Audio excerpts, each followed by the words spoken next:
अरे देवा, काहीच डोकं दुखू राहिलं ग बाई माझं तर.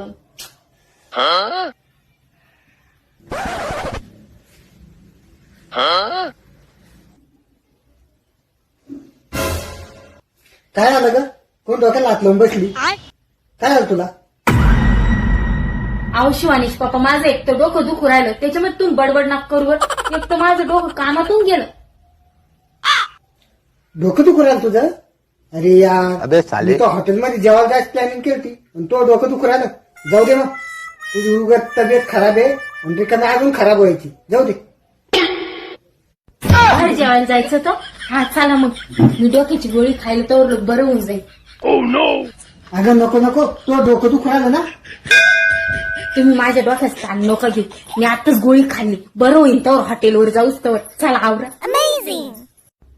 मला माहित होतं तू अशीच नाटकी म्हणून सगळी. चल स्वयंपाक कर. शहाणपण काही नाही, हॉटेलवर जायचं. मला शिकवती.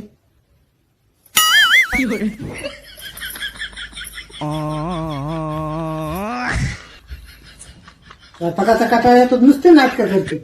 डोकं दुखतं, हे दुखतं, ते दुखतं. नखरे खोड. यो माझा नवरानं खरंच लेच चालाकी. जसं नाटक करावं म्हणलं डोकेदुखीचं, कुठतर हॉटेलला नेईल, पण त्याचं उलटच घडलं माझ्यासोबत. आता काय करू, स्वयंपाक एक तर मरणाचं जीवावर येईल मला. नको नको झालं मला. कधी होईल बाई स्वयंपाक? 9 वाजले घड्याळी.